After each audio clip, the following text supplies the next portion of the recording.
we are going to welcome Lieutenant General Stephen Fogarty, who is the former commander of U.S. Army Cyber Command. Now, here is someone who has worked both for government in his role as the commander of U.S. Army Cyber Command and is also working in the private sector, who is now the senior executive advisor at Booz Allen Hamilton.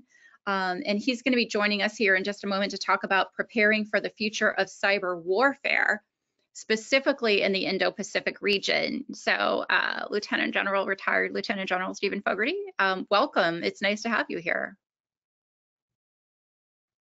Hey, Suzanne, good afternoon. And it really is an honor to have the opportunity to share some thoughts with this great group that's on the webinar on really preparing for the future of cyber warfare, the Indo-PACOM region, really in focus. And yeah, I've recently been out in the Indo-PACOM region. I'm going to visit a different part of the region in October. And I also just returned this weekend from Europe, where I had the opportunity to review some observations and lessons learned from the ongoing war in the Ukraine that I think are relevant to Indo-PACOM. Obviously, the PRC remains a hot topic of interest, most recently and probably more broadly for its economic downturn, the relationship challenges with the U.S., and it's really been interesting to watch its relationship, how they've kind of navigated their way with Russia post-Ukraine war. Closer to this audience, a series of cyber intrusions to include a series of sophisticated attacks attributed to the PRC over the spring and summer. And there's been recently a great report that Microsoft released from Clint Watt's team at the DTAC on the use of AI by the PRC in its influence operations. And I'll give a shout out to Clint Watts and his team, because they had tracked this for a significant amount of time.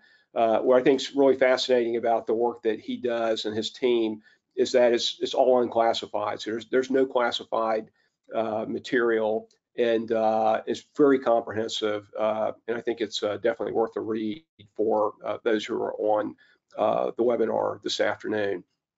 So if you think about the national security strategy, national defense strategy, national cyber strategy, and really recently the DoD cyber strategy that was released just a couple months ago, which really didn't get a lot of attention, they clearly state some variation of the theme that the PRC remains our most consequential competitor for the coming decades.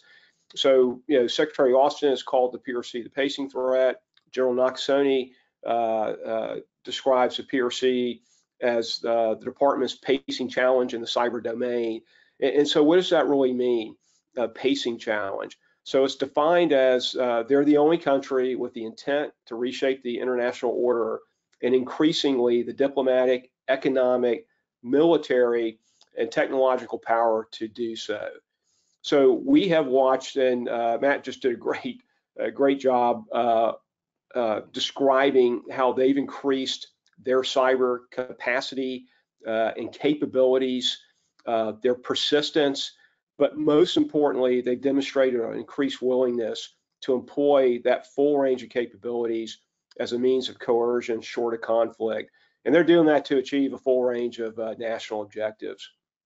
Now, post-Ukraine, and I think this is where we're at, certainly that movie's still playing, but we know that the PRC has a history of updating its national defense strategies after significant military conflicts. So if you think about post-First Gulf War in 1991, post-Iraq War in 2003, it really, frankly, alarmed the PRC, and they actually changed their strategy, changed composition of military forces, changed some of their capabilities. So I think as we look ahead, it's really going to be important to understand what lessons they're actually learning from the war in the Ukraine and what changes they're going to make to their strategy and operations. And certainly, I think we're going to see that on the cyber side. If you look at Indo-PACOM, though, their challenge is much broader than China. So the AOR encompasses 50% of the world's population, total of 36 countries, 3,000 different languages and dialects, 2 of the 3 largest economies, 7 of the 10 largest standing militaries, and 5 of the world's declared nuclear nations. And as an aside, the PRC is truly a global power, they've got global presence, and it would be foolish to believe that we're somehow going to constrain them to, what we have drawn as the Indo-PACOM boundaries, under the Unified Command Plan. They are postured globally. They act globally today, and in the event of a crisis or a conflict with the U.S. over a variety of reasons, I certainly expect them to operate globally with that reach. And they've made some major investments to ensure their viability. So all of the usual malign actors, in addition to the PRC, are also present in Indo-PACOM. So Russia, DPRK, Iran, criminal actors and VEOs, they're all active. And they're not only active, whether it be ransomware, DPRK, stealing money essentially to bankroll their nuclear program around the world, but many of them are also very active in influence operations. So given that, a couple of thoughts. First of all, cyber is more than offense. What I found when we would have visitors to Army Cyber, people invariably wanted to talk offense. And what I would always have to explain to them is, look, we look at cyber as a full spectrum capability. And really the intent is to enable decision advantage to our commanders to ensure that they can sense, understand, decide, act, and assess faster and more effectively than their competitors or adversaries. So full spectrum cyber includes operate, defend, attack, inform, and influence. I estimate that about 85%, at least in the Army, of DoD cyber activities are dedicated to net ops and cyber defense. So operating and defending friendly networks, data, and weapons systems, those are very complex and critical tasks. Networks are the primary weapons system, and data is the ammunition for information age military operations. And many of the same networks and data underpin diplomatic, informational, and economic elements of national power. So in short, we share a lot of the same infrastructure, a lot of the same capabilities. We have many of the same dependencies that the private sector has and our foreign partners have. So as General Nakasone stated at Billington 2 weeks ago, cybersecurity is national security. So full spectrum also includes foreign intelligence collection and offensive operations to degrade or deny adversaries' use of their networks, data, and weapon systems. Full spectrum cyber also includes operations to inform and influence.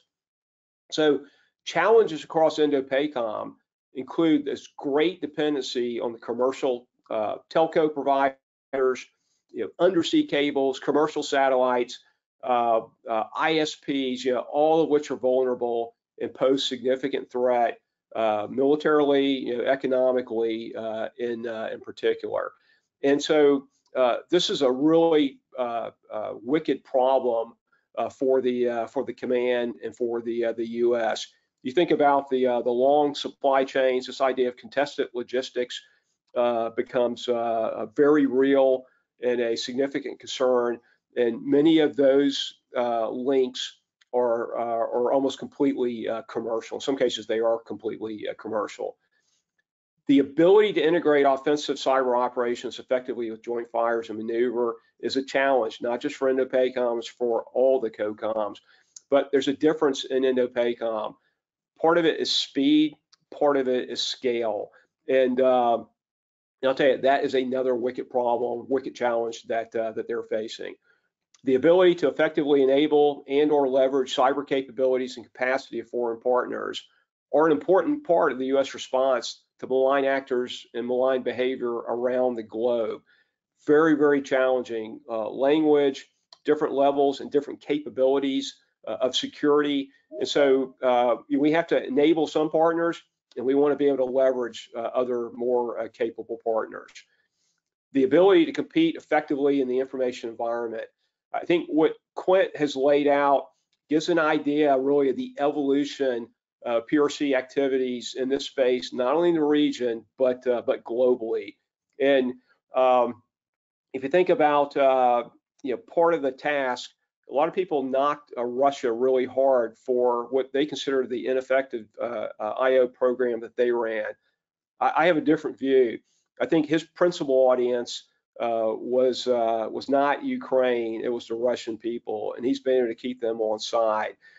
He would have liked to have had things a lot easier, but he's kept his population on side, at least for the time being. And so we really have to have, I think, a very sophisticated view of what the objectives are as the adversaries are operating in the information environment. The capability and capacity to overmatch the threat at the speed and scale required to effectively deter, or if deterrence fails, to decisively defeat the PRC is a huge challenge. Every service is presenting forces slightly differently. Cyber, both as a domain and as a warfighting capability, is still relatively nascent. We don't have hundreds of years that the Navy, hundreds of years that the ground forces, maybe years now for the air forces. So there's a lot of lessons learned on how to effectively employ the capabilities. So when I look at this, I think, again, going back to where I started with the DoD cyber strategy, it talks about three principal goals. One is we're going to maximize our cyber capabilities in support of integrated deterrence.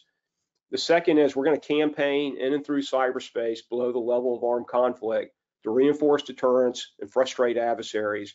And the third, and this is very important, the United States global network of allies and partners represents a foundational advantage in the cyber domain that must be protected.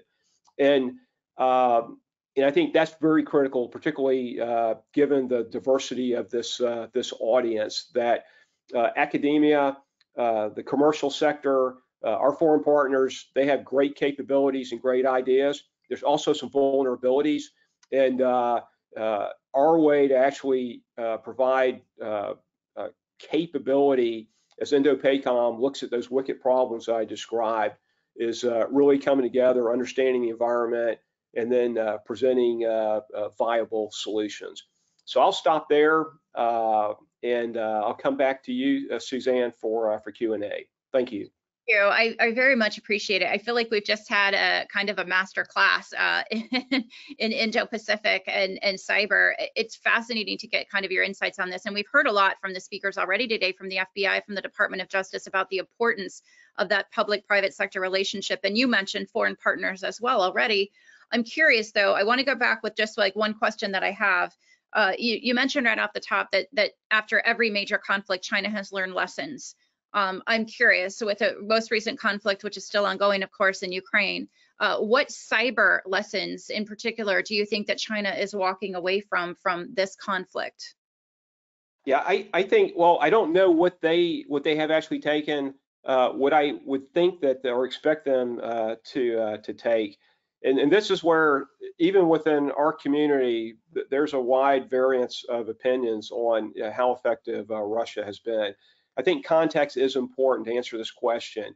One, Ukraine's been at it since 2014 with Russia. And in that period of time, they've learned the Russian playbook.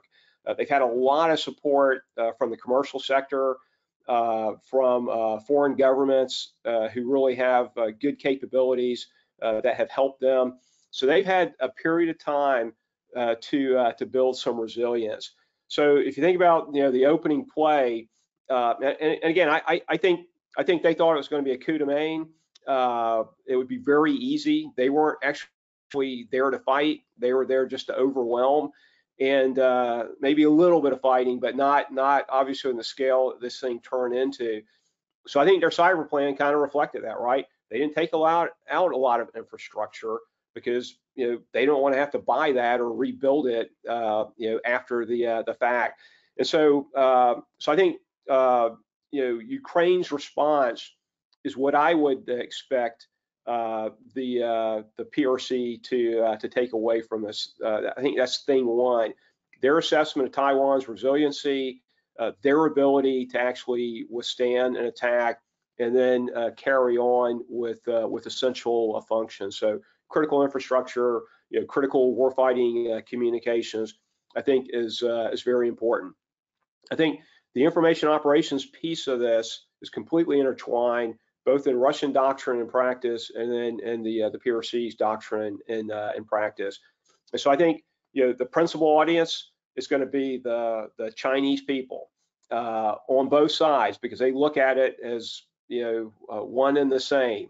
So I think they're going to learn that keeping the population home at a point where they're not causing problems as you pursue operations is critically important. And again, I think the Russians have been very effective. They've been less effective because, frankly, it's just a bad story with the rest of the world. And I think they have certainly taken some lessons on how the Russians, frankly, their restraint in trying to drag or potentially pull us in the cyber domain in a very significant way. So Russia certainly has a whole range of capabilities. They could have used a lot more. They've been very measured because it's been, I think, probably a pretty effective cost-benefit analysis. If we're actually going against Russia, I think that would have looked very differently. I think if we go against China, it's going to be very different. I think it's going to be global for one thing, and a lot of the work they're doing right now is learning the lay of the land, getting prepared if required. I also think it acts as a deterrence capability. So sometimes if we catch them, in a very critical position for us, I don't think they necessarily do that intentionally, but it creates a chilling effect, and it creates a strong response, as you've seen over the past summer. Lieutenant General Stephen Fogarty, I really want to thank you for your insights on this, and I really want to thank you for being a principal member of the Cyber Initiatives Group. If you'd like to find out more about getting involved with the Cyber Initiatives Group, just a quick plug here, go to cyberinitiativesgroup.com. Thank you so much for your insights here. It's been a pleasure to chat with you. Thank you.